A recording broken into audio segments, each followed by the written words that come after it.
Good evening, everyone. Welcome to this very intimate session here at the Academy Hall. My name is Erwin Maas. I'm an event curator at Studium Generale, which is Utrecht University's public platform for knowledge and reflection.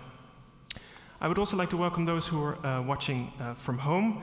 If you have any questions or comments, please leave them in the YouTube chat. My colleague will send them to me and I can ask the question to our guest speaker.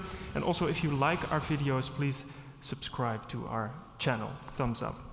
All right, this is the third evening in a series of events about the legacy of 9/11, the 9/11 attacks, which we organized together with the research platform Contesting Governance.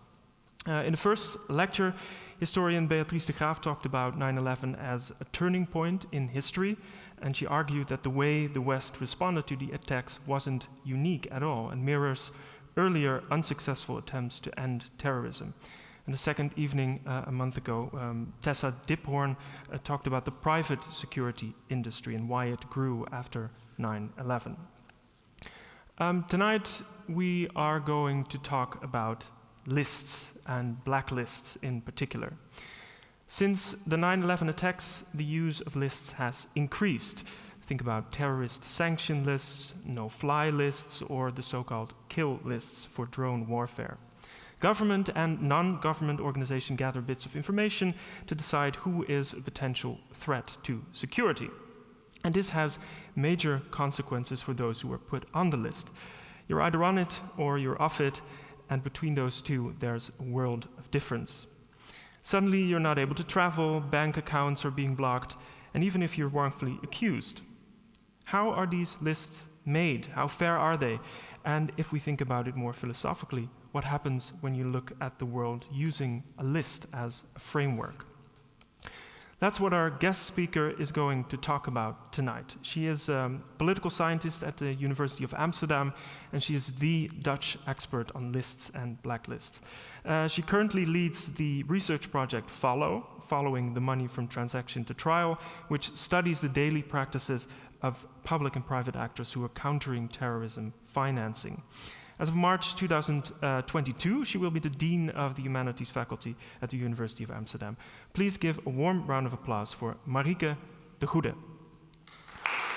Is hij aan?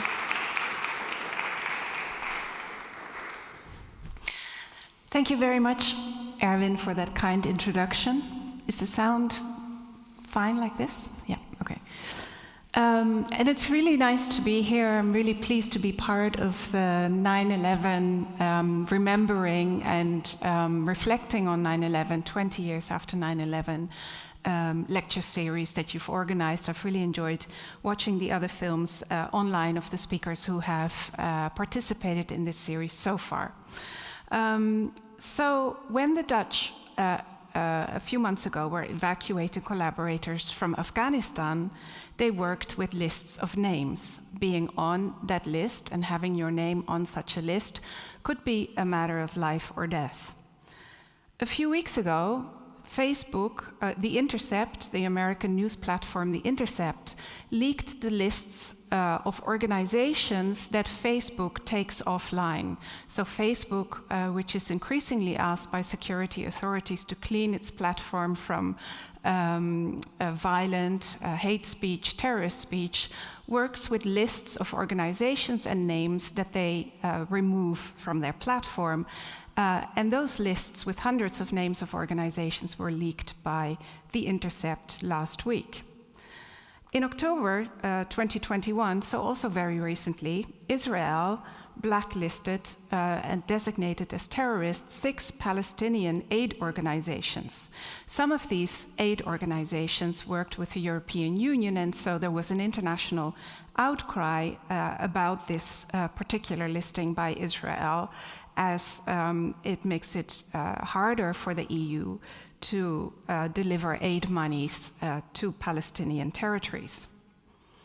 Also last week, the Dutch privacy watchdog delivered a very critical report of the Dutch tax services and the way that they have compiled a list of almost 250,000 names of Dutch citizens who are suspected fraudsters and who may encounter difficulty with the tax services.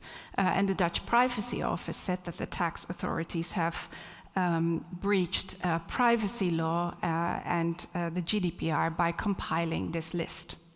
So those are just 4 examples, all very recently in the news, that illustrate the recent politics of lists and blacklisting. From no-fly lists to kill lists for drone warfare, from privately compiled lists of risky banking clients to the regulatory lists of untrustworthy or incompliant companies, the list seems to proliferate as a contemporary technology of security and regulation. At the same time, lists appear as a relatively technical instrument that order the world in straightforward ways and that are considered to be fairly innocuous by those who use them. Some lists are public and searchable, some lists are extremely secretive. Some lists are in the public domain and available online, other lists are commercial secrets and users pay millions of dollars a year to use them.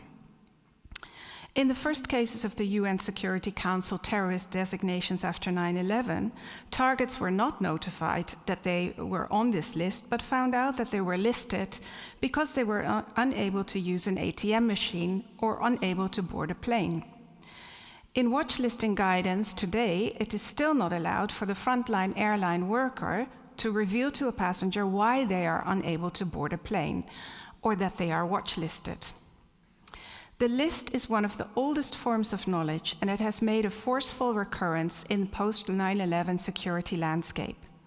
Within scholarly work on the politics of 9/11 and its aftermath, lists have not generated much critical attention.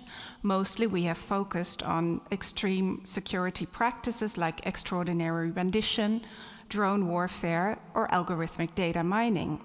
The lowly, mechanical, dull list is rather overlooked, yet it is a key instrument of the war on terror with significant consequences for the listed. In this lecture, I will analyze the politics of the list after 9/11. How is it that the list, as one of the oldest forms of knowledge, has become so important in post-9/11 security politics? What explains the proliferation of watch lists, no-fly lists, and lists of potential radicals and fraudsters in the context of counterterrorism? How have such lists been contested in law and politics? And what does it actually mean to be blacklisted for an individual or a group? Before I get started, a note on terminology. The politics of the list is often expressed by reference to blacklisting. However, I will try to avoid that term as much as possible because of its negative connotations that may contribute to stereotyping. Also, as will become clear in this lecture, there is not one list, but a complex landscape of multiple overlapping watch lists, no-fly lists, fraud lists, and private industry lists that is not sufficiently captured by reference to a blacklist in the general sense. So first, to start with the question, what is a list? What is the historical and literary form of the list? What is the list as a form of knowledge? The list is one of the most archaic means of written communication and enumeration. So the oldest written forms that have been found by humanity were often lists, for example, lists of inventories or lists of debt. Etymologically, the meaning of the list as a catalogue consisting of names in a row or series dates back to circa 1600. It originates from the earlier list, meaning border, edging, or strip, which usually refer to the section of cloth or paper that bounded particular statements of measurement. In contemporary Dutch, lijst still has the dual meaning of list and border or frame, for example, a frame around a picture or a painting. As this etymology suggests, the list performs a cut. It enacts a border around categories of seemingly similar terms. It affects a grouping and consequently entails important work of arbitration. Are you on the list or are you off the list? Do you belong in the group or the classification or not? As Urs Staheli has put it, he draws attention to the critical work of what he calls making listable as the process that orders the continuous flow of the world into discrete listable items. It is here, Staheli writes, that a constitutive political act is performed, the formatting of certain areas of the world as list-worthy. In order to interrogate the politics of the list, we can also start with Umberto Eco's 2009 Louvre exhibition, The Infinity of Lists. And I forget to click through. This is the Facebook list of organizations that was leaked by The Intercept. It's just a screenshot. This is the news about the Dutch tax authority Blacklist, which lists nearly 250,000 of potential fraudsters, which was in the news recently. And here we have a snippet from Umberto Eco's Louvre exhibition called The Infinity of Lists. So here he lists, very appropriately to the theme of today, he lists a series of devils.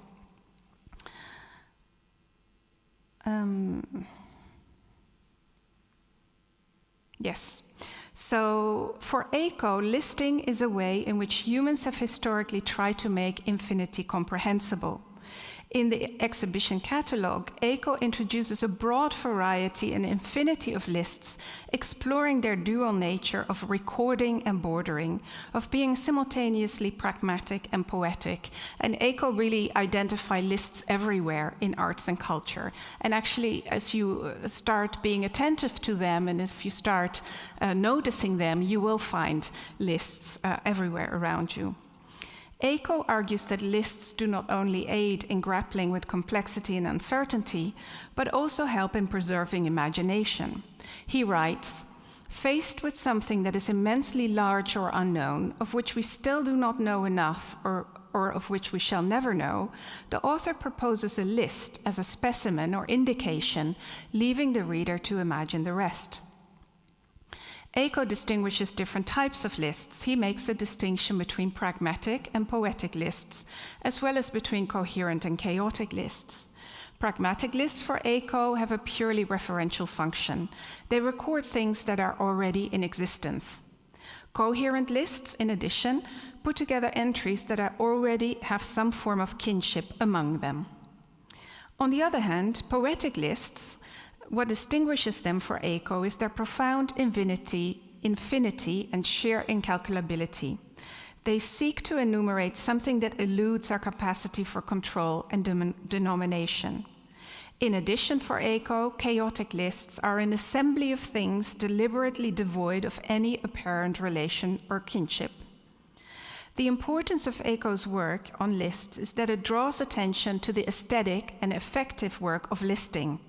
The work that lists do simultaneously values and admires the infinity and innumerability of the universe and tries to capture and tame it. However, Eco's separation of different kinds of lists to some extent brackets off the politics of the list. Contra poetic lists to be found in the histories of arts and culture, his typology implies that the more prosaic lists of law and regulation are pragmatic, practical, and coherent. Prosaic lists, including border watch lists, commercial white lists, and banking watch lists, are easily assumed to refer to known quantities in the world, to be finite and to be internally coherent. They are assumed to compile entities that already have kinship and obvious familiarities. However, as I have shown in my work in collaboration with Gavin Sullivan and Anna Leander, regulatory lists like banking watch lists are also profoundly effective and seductive. They also bring together entities that do not necessarily have kinship, that are brought into a new relation as a seemingly coherent category. They entail effective appeals to trustworthiness or untrustworthiness that are implicitly racialized. They collect and compile disparate entities that come to appear unified as one category. They erase historical specificity and offer an appearance of control of an unruly phenomenon. So my second question is, what explains the importance of the list after 9/11, when you would think we have much more sophisticated technologies like algorithmic data mining to help us capture the bad guys or to help us grapple with security threats? The list as a knowledge technology is particularly significant in a world thought to be marked by radical uncertainty and complexity, where imagination has a core role. In the face of the dispersed and networked contemporary security challenge, the lowly and dull list offers an appearance of manageability.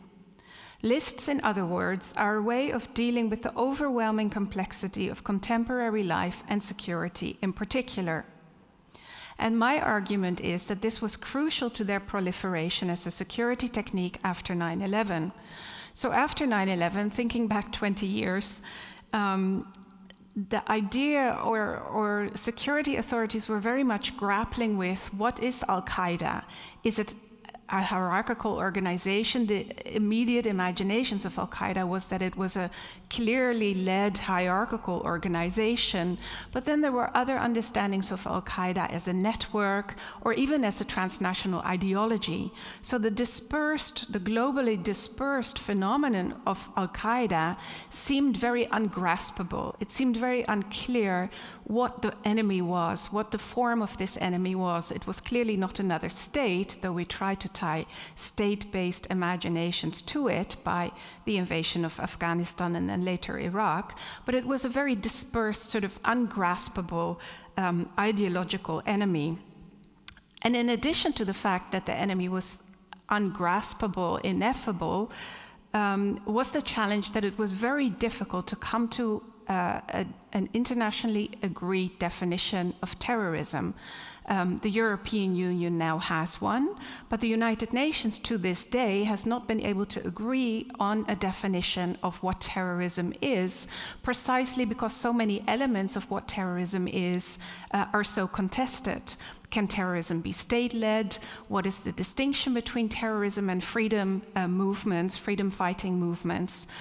So that means that the United Nations, at least the General Assembly to this date, hasn't been able to agree on one definition of terrorism.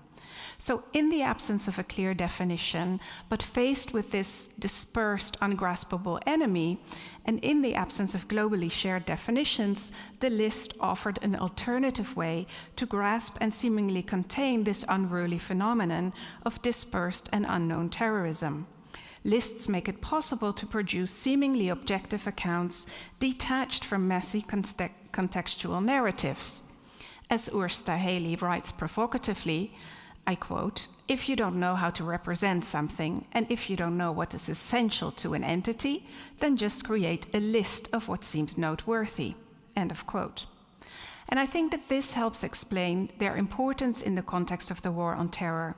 Lists promise order by providing concrete inventories of items in a given category, and they flatten complexity by drawing disparate items into abstract, commensurable relations. They function as particular technologies of ordering and homogenization. In their analysis of credit retail industry listing, Andrew Leishan and Nigel Thrift coined the phrase "lists come alive" to capture the power of banking retail software as a repository of knowledge that came to slowly replace the experience and judgment of banks' managers. This draws attention to the liveliness of lists, both in terms of their mutability and the ways they actively constitute and shape political and professional relations. So lists do not simply enumerate known items or individuals in a referential manner within a clearly demarcated category. They are not, in their present deployment, finite. Instead, they are inventive, like Eco's poetic lists, and they constitute rather than enumerate reality in the ways that they draw disparate elements together. So if we look at some examples, probably the most well-known and controversial list in contemporary counterterrorism is the White House secret kill list, which was revealed by the New York Times in 2012. This list is used by the United States authorities for their targeted killing program, which operates in Pakistan, Yemen, Afghanistan, Somalia.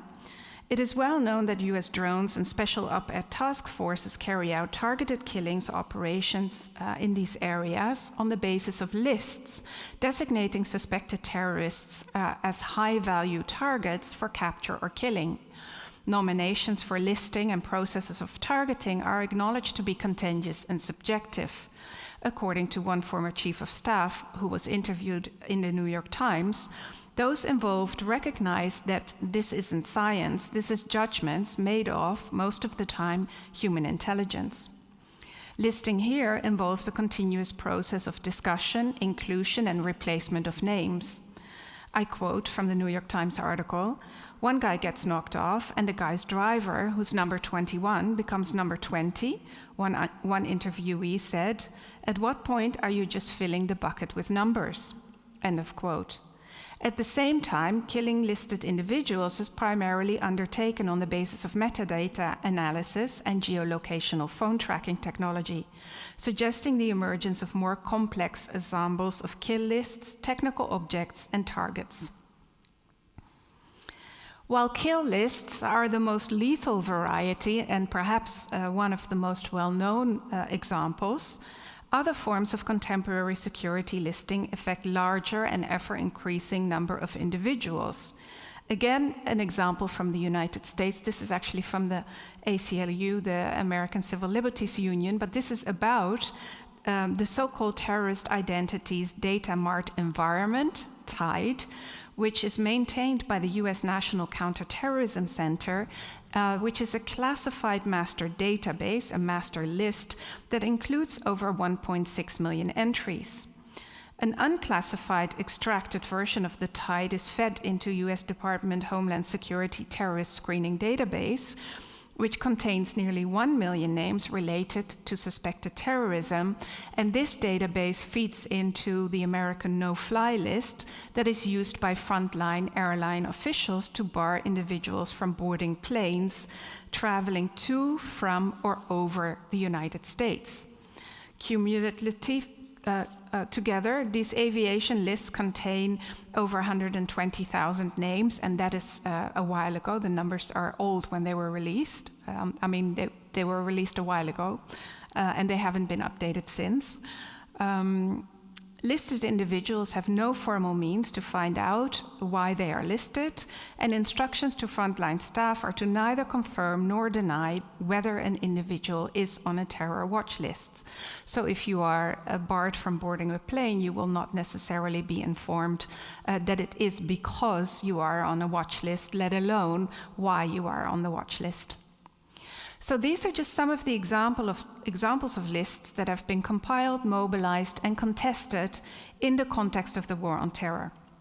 Let me make 3 more general points about these lists. First, as I've already argued, they are not based on pre-existing clear criteria or categorizations, which a list, you would assume that first you have criteria and then you write the list. But what we are arguing is that it's actually the other way around. You start listing, and then in the process of listing, certain criteria are being written or invented. Precisely because they are a mix of unknown and disparate elements, criteria for inclusion emerge in practice rather than pre-existing the listing process. For example, the TIDE master database, which I just mentioned, the US Department of Homeland Security database, is formed on the basis of national and international intelligence information from FBI, CIA, and Interpol. TIDE entries are made on the basis of so-called derogatory information, but it is unclear what information might be considered derogatory by whom and how. The selection of records from TIDE to be included in no-fly lists is governed by a so-called standard of reasonable suspicion, which stipulates that particularized derogatory information is required for inclusion onto the no-fly list. So again, this idea of particularized derogatory information is very unclear in juridical terms. Secondly, these lists connect and homogenize widely diverse entities associated with localized political violence and historically embedded, often Islamist, movements. From Egypt to Indonesia, from Palestine to Somalia, these different entities and organizations are listed and homogenized into abstract relation. The list does more than compile and classify pre-existing elements from an entity called Al-Qaeda. The list comes alive in this way as an actant, constituting Al-Qaeda itself as a more or less coherent global terrorist network to be countered. The list's technical appearance in simple forms helps obscure their creative effects and the politics of commensurability it enables. Third, and at the same time, lists do not affect everyone equally. Because they do not have criteria, they do not seem overtly racist, because there are not in an overt way discriminatory criteria at their basis. But if you look at the groups affected, you can see that certain kind of groups are more targeted than others, especially in relation to the Al-Qaeda and terrorist sanctions list. These are often focused on Islamist movements and groups. So the lists often have, in this sense, a racialized effect. Then on to my third question, what it means to be blacklisted. I will analyze a few more examples of financial watch lists and their legal contestation. But let's examine first what it means to be blacklisted. Obviously, that depends a lot on what list you are on. Commercial financial blacklists have very different effects than no-fly lists. The UN or EU sanctions list impact individuals differently from lists of suspected radicals or national tax fraud suspect lists. Consequences for listed individuals may range from being stopped and searched at an airport, being barred from flying, having money and assets frozen, having negative impact on credit facilities and credit scores, being surveyed by police and police authorities and searched. Banks may use a variety of strategies to deal with listed persons and accounts, from intensified monitoring to restriction of available banking services, to charging higher interest rates, to submitting suspicious transactions reports, to freezing assets, that happens a lot, and closing accounts. Indeed, the unpredictability of the consequences of being listed is one of the key features of the way in which lists operate. So there is a certain unpredictability if you are on the receiving end of being listed. But what unites various forms of listing, I argue, is that they amount to a kind of modern exile. Although seemingly a non-violent measure in relation or in comparison to some of the other aspects of the war on terror, like extraordinary rendition, watchlisting can have substantial paralyzing effects on suspects' daily lives. People are placed outside the normal societal order and experience a loss of rights and entitlements. If in the Middle Ages communities banned their unwanted beyond the city gates, present-day banning works more subtly through unseen hurdles and restrictions. In the case of UN terrorism lists, assets are frozen, but it also becomes interdicted to engage in any sort of financial transaction with affected persons, including, for example, salary payments and insurance contracts, which you really need for a basic participation in modern life. Watchlisting, in this sense, banishes suspects beyond the threshold of normal societal participation. In this context, Dick Marty of the Council of Europe has spoken of what he called a civilian death penalty. There is also substantial evidence and research that listing works to demobilize political voice. In the case of the Facebook lists that I've just shown, It is very literally the case that listed organizations and individuals lose the ability to express themselves on what has come to be a crucial public space. Even if that is justified and desired in some cases, the lack of criteria and transparent process means that this loss of political voice is a result of an unaccountable private process of security listing rather than something that can be examined and challenged. In the case of international United Nations terrorism lists, it is known that this significantly impacts peace processes around the world, as some parties to conflict are designated terrorist and thus no longer seen to be legitimate negotiation partners. So lists in this sense really have many kinds of ramifications around the world in terms of demobilizing political voice. Okay, so some more examples of blacklists. My own work has been primarily on financial lists that are compiled by national states and international organizations. But financial watch lists are also, and increasingly so, composed by private industry itself in response to new regulation. There are more than 200 financial watch lists in operation worldwide, with some but not all overlapping entries, and most with extraterritorial effects, though the strength of their global impact hugely differs. Multiple financial watch lists present a layered security landscape to listed individuals, whereby delisting from one type of list may not necessarily result in an overall delisting and resumption of normal life. To financial institutions, this global security landscape is so complex that they pay private companies millions of dollars a year to receive access to combined list repositories so that they do not have to watch and compile daily changing lists themselves. So I will contrast two examples in what is left of this talk. On the one hand, the United Nations Security Council 1267 targeted sanctions list, and on the other hand, the private industry watch lists. So to start with the first example, this is the sort of lists of lists. This is one of the most important worldwide targeted sanctions lists resulting from UN Security Council Resolution 1267, which actually predates 9/11. It's from 1999, but it was reinforced immediately after 9/11. So in September 2001 or October, the 1373 resolution reinforced the targeted sanctions list and its use around the world. What it does is it freezes the assets and bans from travel individuals suspected of belonging to or associating with Al-Qaeda. It currently has over 600 entries, including 400 individuals and over 200 entities, like organizations and charities.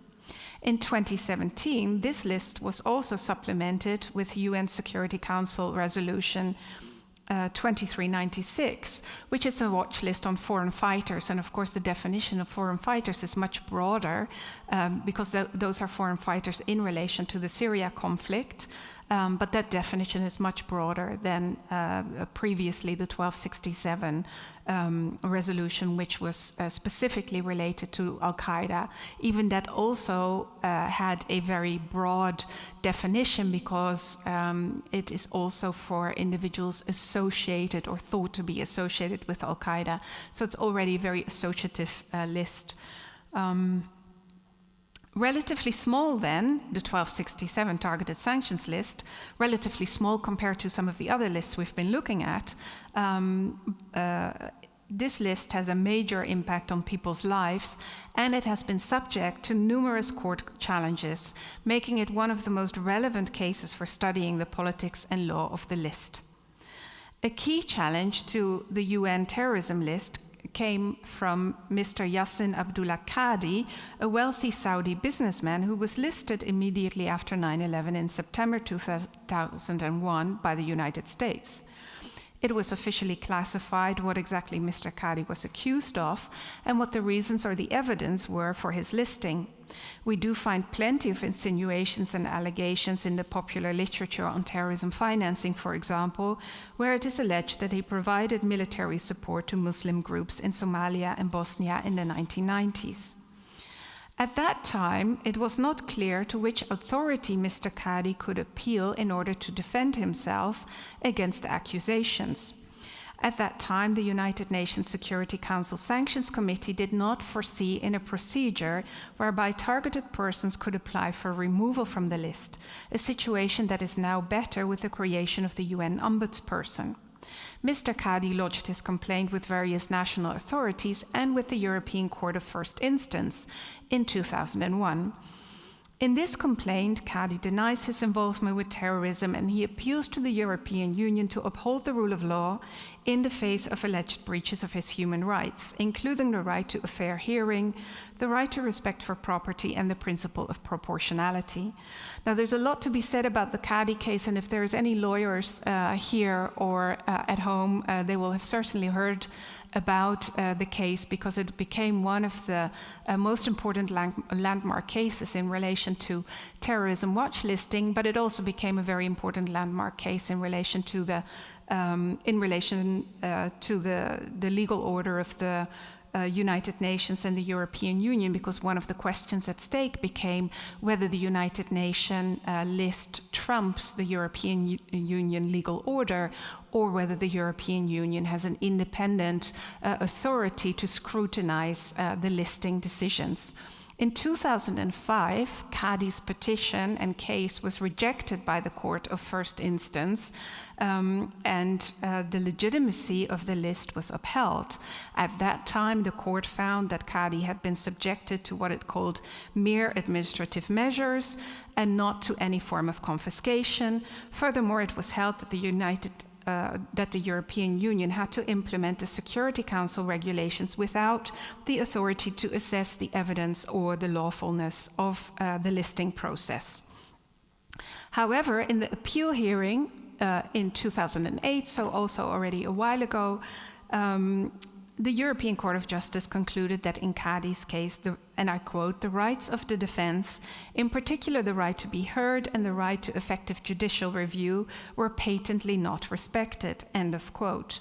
The European Court then established that the right of the accused to hear the incriminating evidence against him was breached, and furthermore that the restrictions of Caddy's property rights had been significant and unjustified.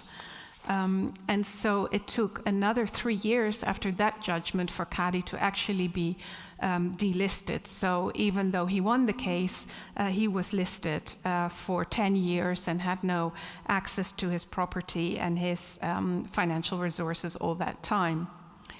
And what is important to emphasize, moreover, is that these legal challenges themselves play a role in the further production and development of particularized quasi-legal standards for listing, as well as their particular knowledge regimes. So, for example, the curious genre of the narrative summaries of reasons for listing appeared in 2009. So this is something that the United Nations now does for all its list entries. This is just an example taken off the web, unrelated to Caddy's case. But pressed to render their procedure more transparent, but reluctant to divulge classified intelligence information, the genre of these narrative summaries was invented and rendered public for each list entry. This record generally includes a short narrative or statement of the date of listing, the groups that the individual is thought to be associated with, their alleged but usually unspecified terrorist activity, and their criminal convictions. So the point here is to show that these sort of new quasi-legal forms, because this is, it's a narrative summary, but it is not evidence as you would present it in a court of law, for example. So the point is to show how the legal contestations, like Caddy's contestation, leads to these sort of new forms of quasi-legal elements to the listing. Now, as a last example, let's look at privately compiled banking watch lists. Banks compliance, so a lot of the work of executing the consequences of listing is with private institutions like banks. So banks have to freeze the assets of these listed persons or sometimes reject them as financial clients.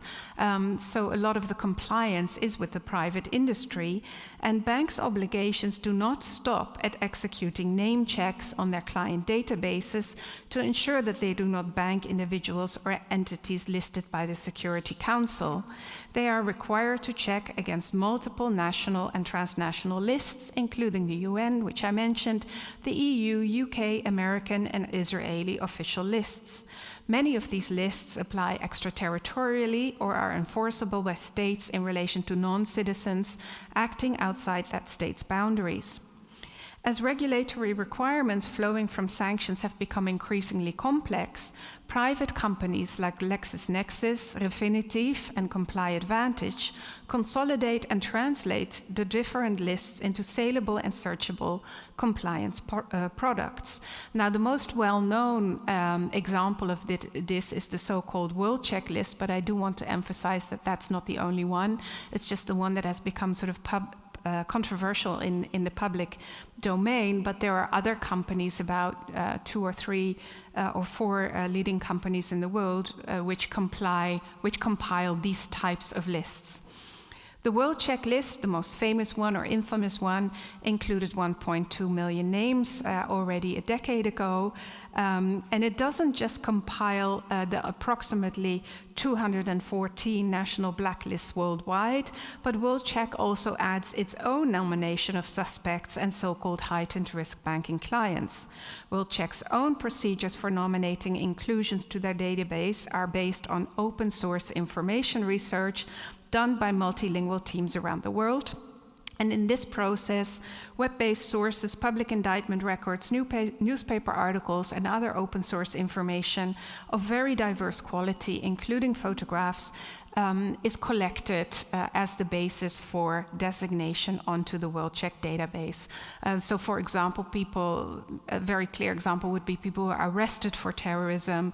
If that is in the news or in the court record, they would be added to the WorldCheck list, even if they were released the next day for lack of evidence, for example. They might remain indefinitely on the WorldCheck list. So people who are associated in the public domain with things like terrorism, but also fraud, money laundering, and so on.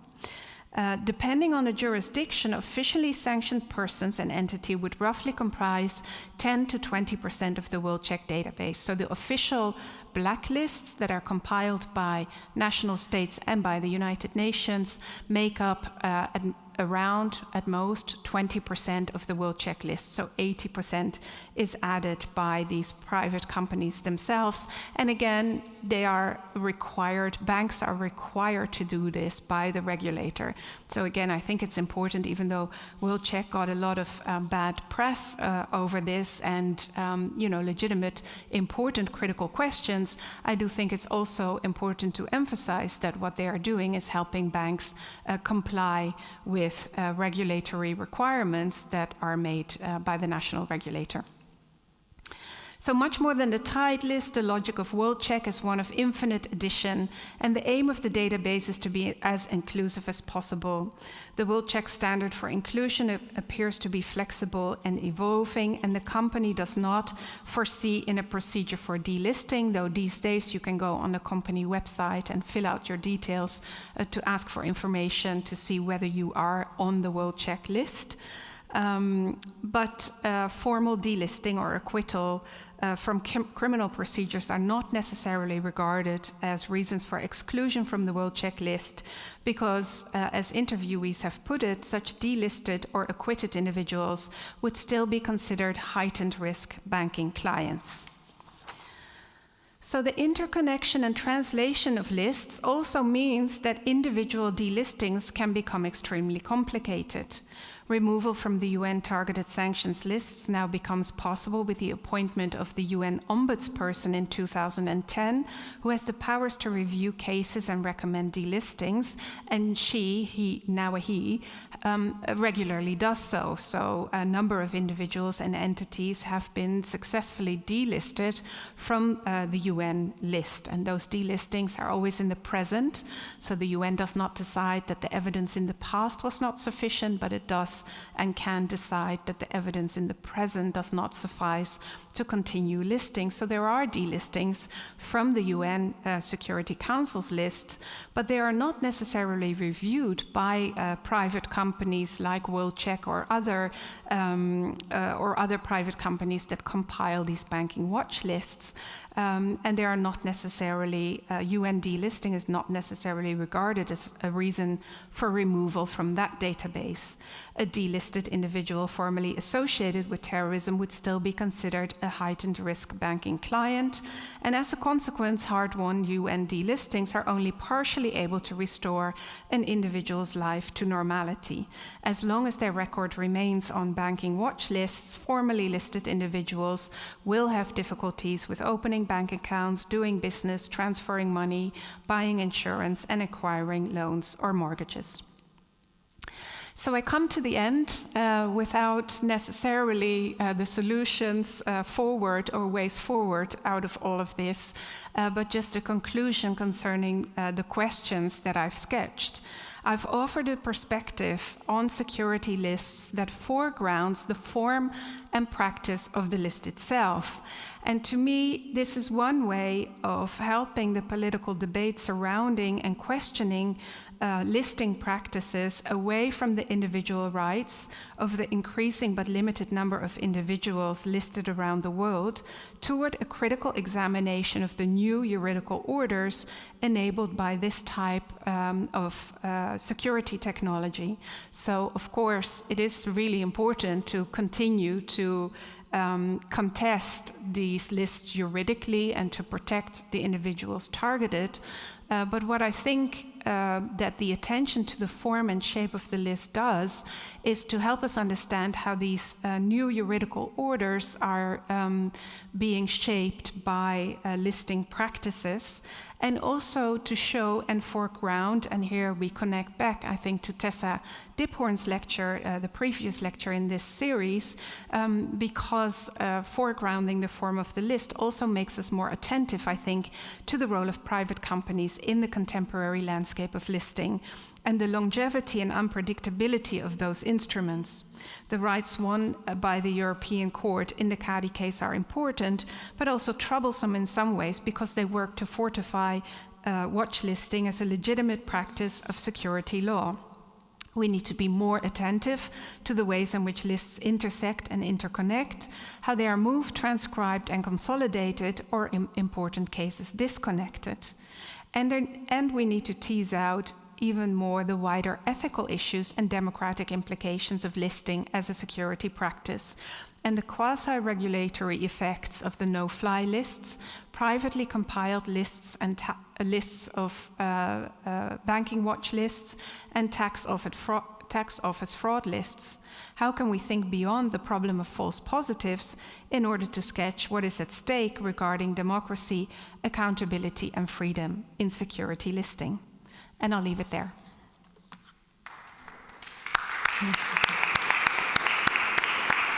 Yeah.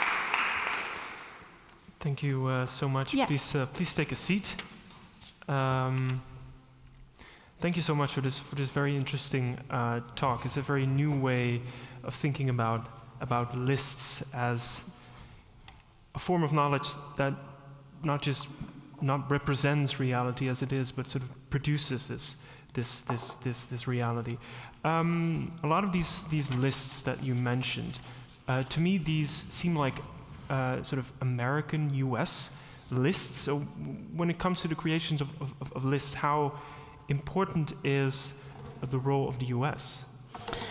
Yeah, I think the role of the US has been important, but I also think we should be wary not to overstate it. So Right. I have used a number of examples from US security listing.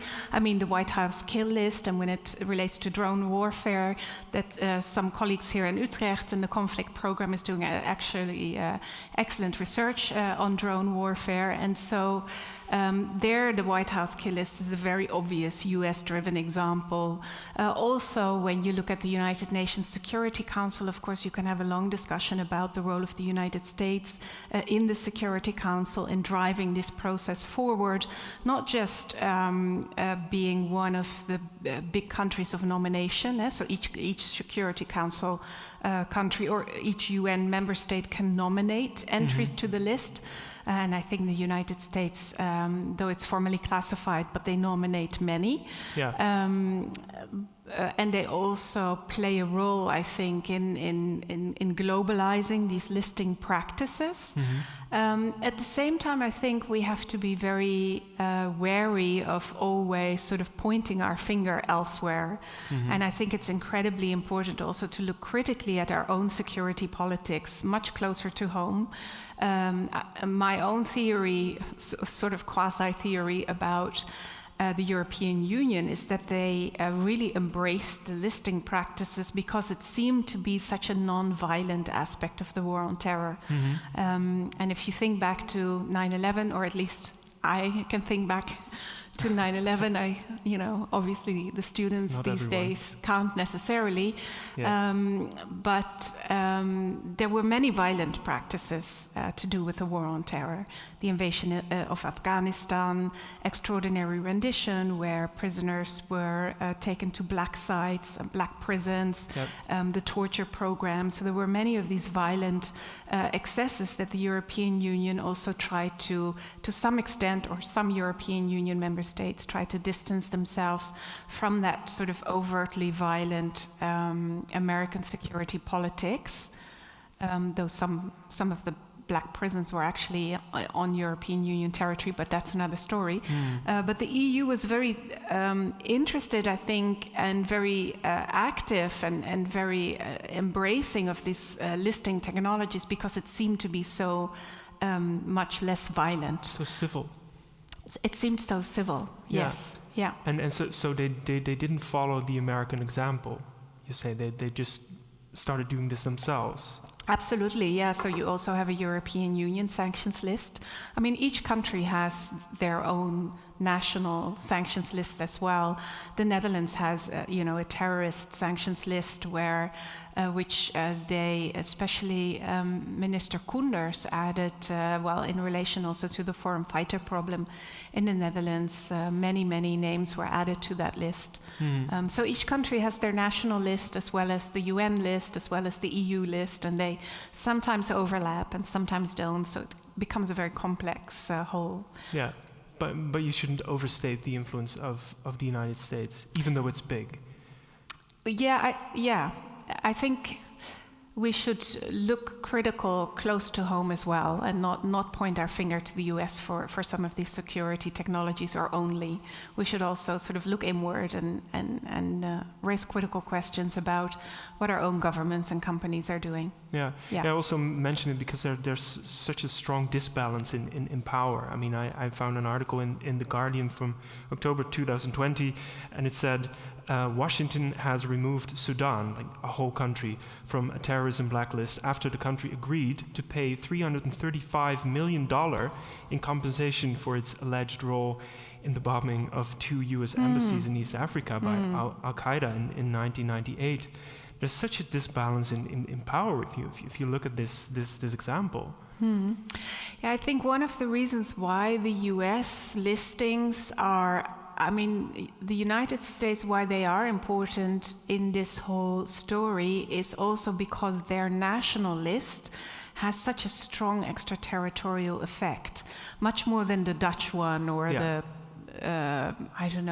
the Israeli one has a strong extraterritorial effect. So you mean well. if the Dutch intelligence services create a list, it doesn't have this much influence abroad? Exactly. Yeah. Yeah.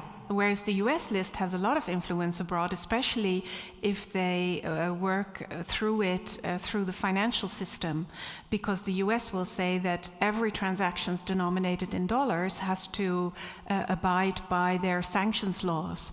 And of course, everywhere around the world, we transact in dollars, even if we don't necessarily transact with the United States directly. So the US will say that their sanctions law and their terrorist designations should apply to all those dollar-denominated transactions everywhere in the world. And so that makes the dollar hegemony, in that sense, makes the extraterritorial power of the US blacklists to be so much more forceful.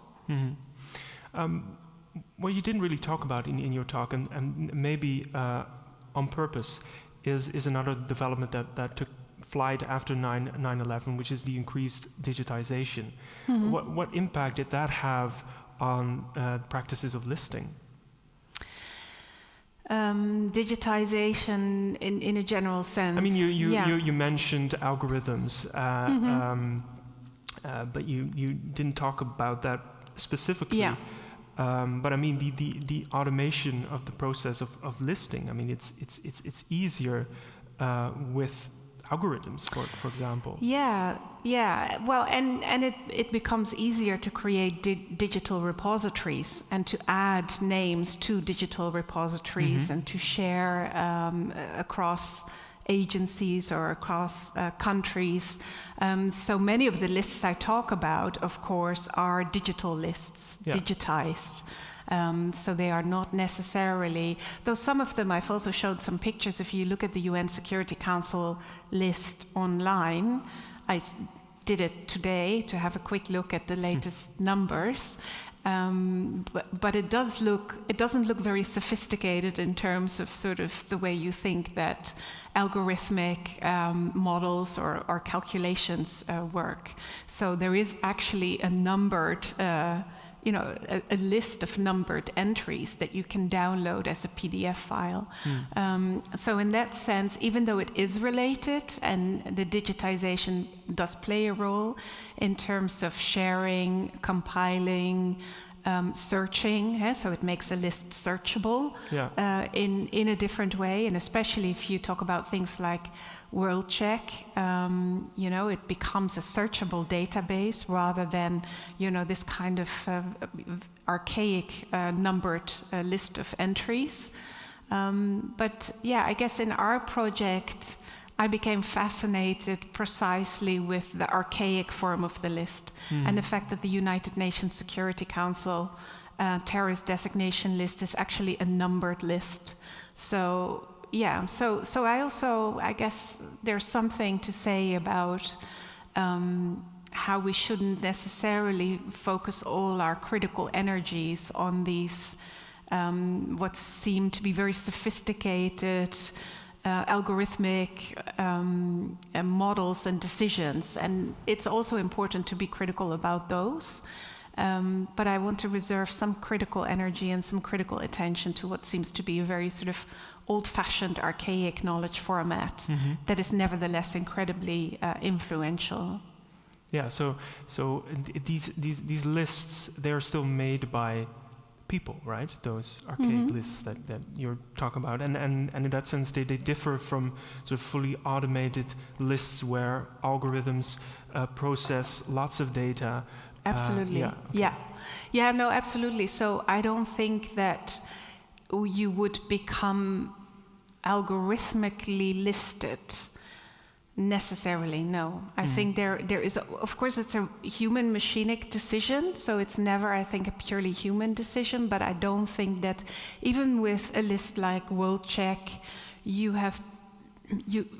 WorldCheck literally has people reading the newspapers in all time zones around the world. And those people reading the paper will decide whether, based on this news source or this online source, someone is added to the WorldCheck database.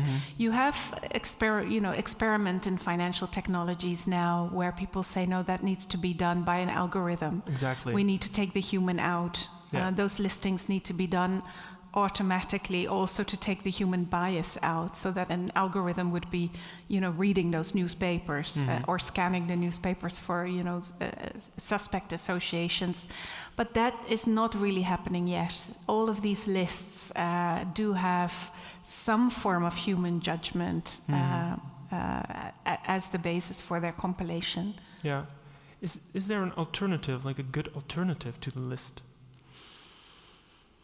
In order to do what? Depending on... To denominate a certain group or people, to create categories, criteria. I mean, it really depends what you want to do. If you talk about 9/11, and if you talk about, a good way to combat terrorism, I'm not a lawyer, but a lawyer would say, why not bring people to trial? I mean, obviously, especially, and it has been a recurring theme in relation to something like the United Nations terrorist list, is to say, well, if these people are found to be terrorists, why don't we bring them to trial? Instead why of putting not them on a list? Present the evidence in a court of law and then, give a criminal sentence or clear their name, depending on, how the trial goes. But the whole point of the terrorist lists is that you want to be able to stop, or security authorities want to be able to stop and target and intercept people whose cases could not necessarily be brought to trial. So it was a way of expanding the security authorities' range and means for intercepting and interfering. And so in that sense, the list works.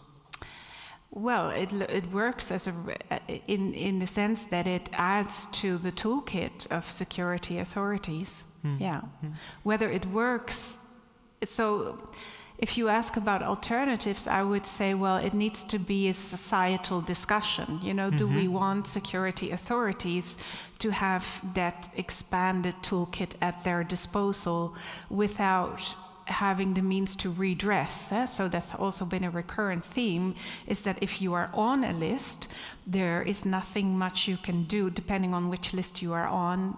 Some lists have some kind of recourse mechanism. Now with the UN ombudsperson, for example, which I mentioned. But the whole point is that people and organizations that are listed don't have much recourse to challenge that designation and to bring their case to the public forum. And so if you ask about, is there an alternative, I would say the question is, we need to have a societal discussion on whether we think, okay, no, this works, we want security authorities to be able to do this, or not, right? Given all the implications for due process and individual rights. Yeah. And I think because the list is so, like I mentioned, it seems so prosaic, it seems so archaic, it seems so innocuous, I don't think that discussion is being properly had. Yeah, you talked about bias, of course, and you also talked about Islam. Are there any efforts made to make these lists less biased, to sort of steer away from the Islamophobia that's sort of being fed into them? Well, of course, you have some really good research by different from different corners. I mean, I showed the little cartoon from the ACLU, the American Civil Liberties Union.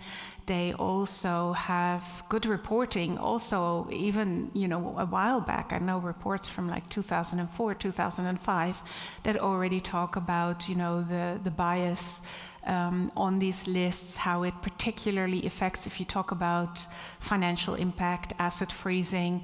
We've known for a long time that it particularly affects Muslim faith-based organizations more than other organizations. There was now, last year, I think, a report in Canada by the Muslim Council of Canada, where they also look at the tax authorities, actually.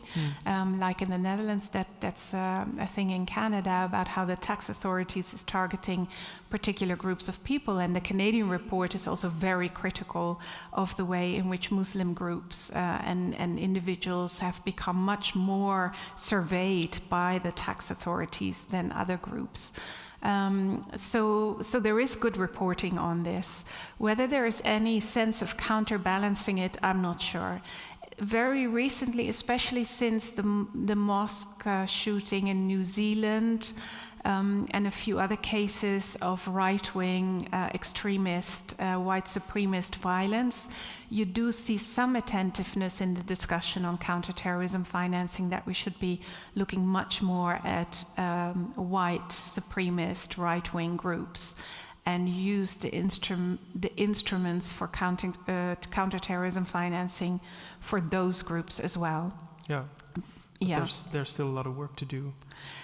Yes, and I also find that a tough question. So on the one hand, I think yes, then that bias needs to be redressed, and those instruments need to be used to counter white supremacist violence. And then partly I also think, well, there's so many problems with the ways these lists work. Do we really want to use them on a bigger scale? So there's a and question. Are there any questions for Marieke? Don't be shy. Yes.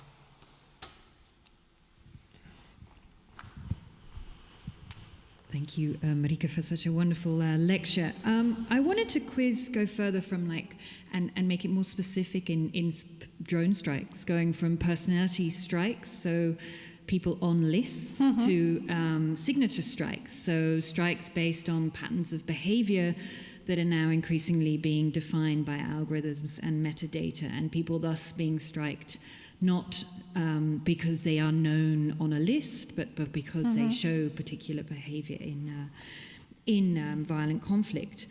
What does that, what does that mean for being able to contest what comes out of that? So I see a number of things happening. Yeah, I'll keep it short because I can talk for hours, but I know you, so I'll talk again later. Yeah, what does that mean for how people can contest if they're no longer even on a list, why they're being targeted in the first place? Yeah, that's a very good question, and obviously that makes it much harder to contest. And I think, if you look at the Caddy Case, in a way, there's a lot of critique on the United Nations Security Council terrorist list. But Mr. Caddy, because he was named, he was listed, it took 10 years, he was wealthy, very wealthy.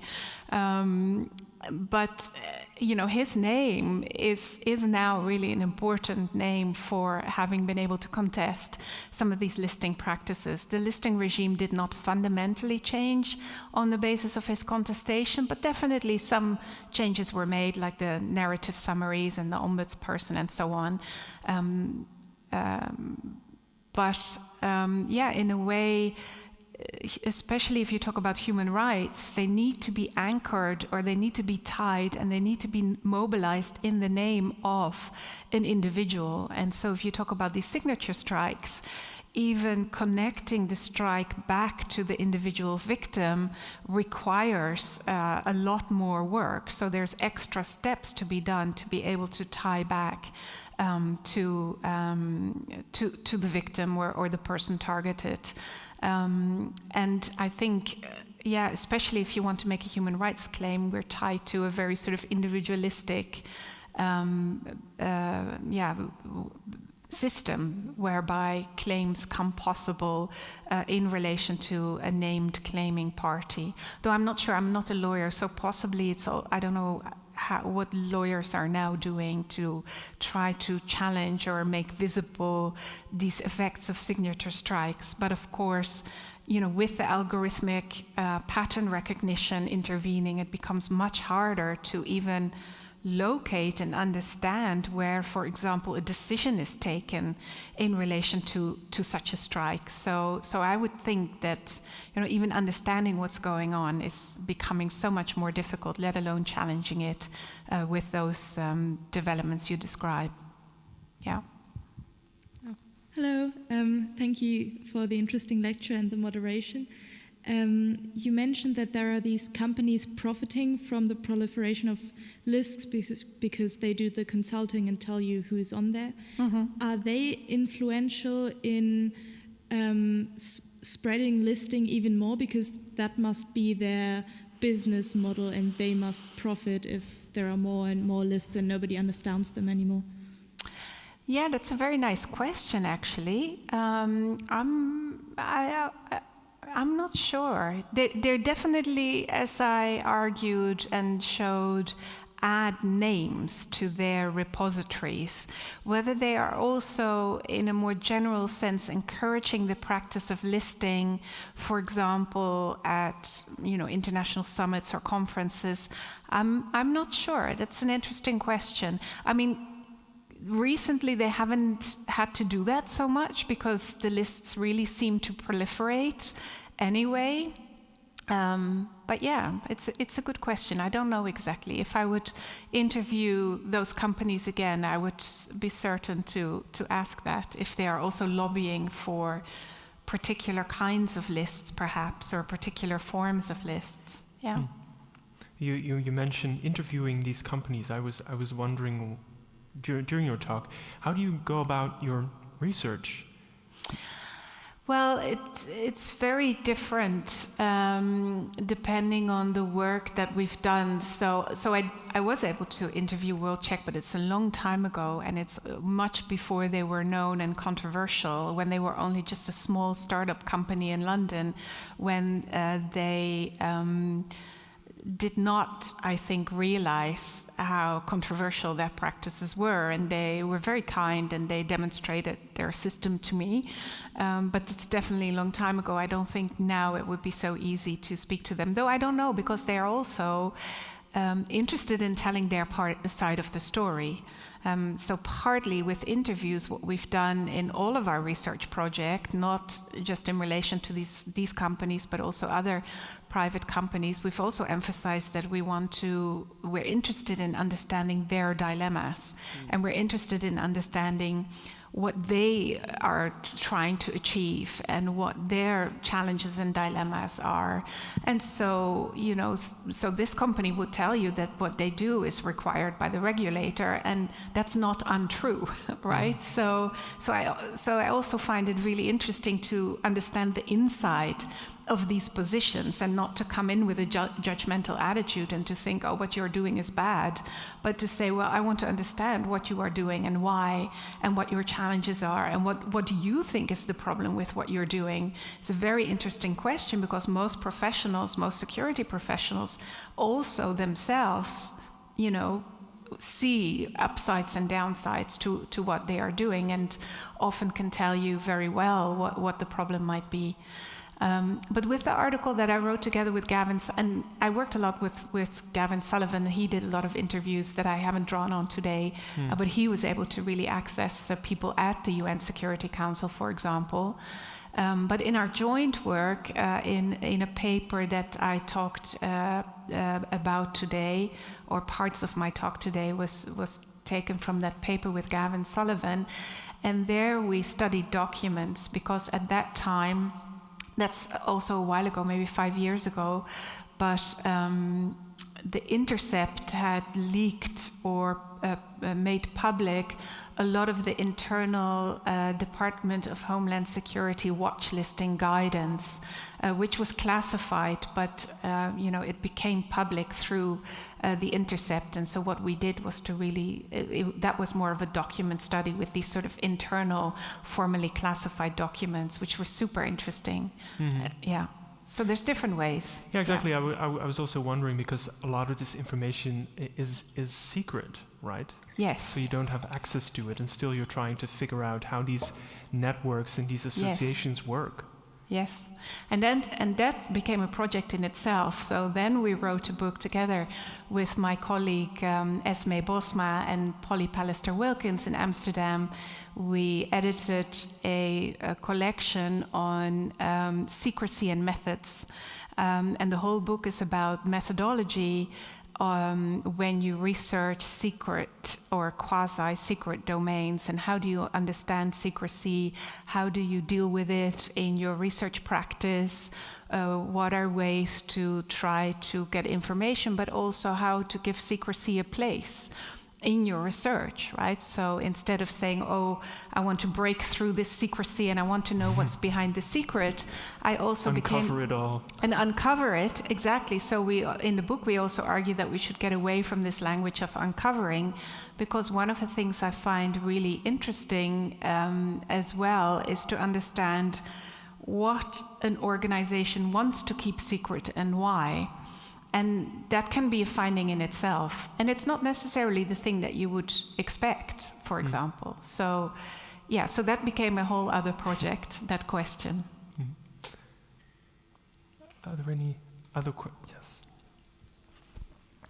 Yeah, I actually have two questions, but I don't know how much time we have. But my first question would be a very basic, fundamental one, because I was wondering, how do these well, you explained that there's different types of security authorities. So you have the non-state actors and the state actors. And how do they gain their legitimacy? Is there a fundamental treaty? Or because I can imagine that for state actors, legitimacy is often assumed. But what about the commercial companies, for example, that were mentioned?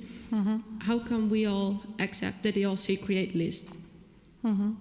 I mean, for these companies, they would say that it is required by law that private companies like banks, but also other, also insurance companies, car dealers, in the name of terrorism financing and anti-money laundering legislation, all these institutions have to report suspicious transactions, and that is a requirement by law. That's also, again, a national law and a European Union law, and then there's global standards, so that is also a very complex legal/regulatory landscape. And so these private companies will say, well, what we are doing is we are helping the financial industry fulfill its regulatory obligations to report suspicious transactions. But it's true, I mean, it's a good question, because where exactly is the legitimacy created? Partly that's what they argue, and no one is challenging them on it. Partly the regulator is not, the regulators, I think in different examples, have sort of shown that they want financial companies to do this kind of list checking, and that working with one of these software companies and repositories is an important element in doing good list checking. So then it becomes more of a practice rather than sort of this clear moment of legitimacy that is created. And then it's a practice that is condoned by the regulator that just is and hasn't really been challenged. I don't know, I think someone was doing, someone in the UK, I think, was going to do a test case with a will check entry, but I'm not sure what happened with the court case. Because we really need a court case. And again, I'm not a lawyer, but I've become fascinated with court cases, because I think only when you have like a full legal contestation of some of these things will you get all the information really, in a way, out in the open to be examined impartially, independently. But then you need a test case of a clear victim, again, back to that individual named person who can bring a case, who can show the harm that is done, who can show that the harm has been done because of them being listed on this particular database. And all that is required, I think, before you can even contest it in court and then bring some of this out, more out in the open. Sorry, long answer, but good question. We still have time for your second question. Yeah, thank you very much for your answer, and a long answer was even a better answer, I guess. And my second question was a very practical question. What is the idea behind the targeted people not knowing that they're actually targeted? Because I assume whether or not they know, for example, if you're on a no-fly list, well, you get to the gate, they tell you can't fly, then obviously you know something is up, to put it in simple words, and then the societal exclusion already starts. So whether or not they know, what is the idea behind that? Yeah, I think that's again to do with the general landscape of obfuscation of these secret security practices. As I mentioned, the first designations after 9/11, it was literally because people went to the ATM machine and they couldn't use their bank card and they couldn't access their accounts. Later, that was found to be wrong. So because of these core challenges, and now people are informed when they are put on the UN Security Council blacklist. I mean, I guess that's marginally better, but it's still, and that's also a public list, at least the UN Security Council terrorist list. You know, you can look it up online, you can see if your name is on there, and so on. With the no-fly list, it is true that people are not informed. And the strange thing is that the border guards who are using this information don't necessarily know where it comes from either. So, I think it has to do with the sort of general obfuscated landscape of post-9/11 security, and again, making it harder to challenge. So if you don't even know what is happening, you know, why, also with the last week, the Dutch tax office, apparently people were rejected for a so-called betalingsregeling. You know, it's where you can pay back in small parts to the tax office. And so people would not have known why they were rejected for that, and that they were on this, potential fraud list. And I think partly that has to do with the fact that it becomes harder for people to challenge if they don't even know where it's coming from.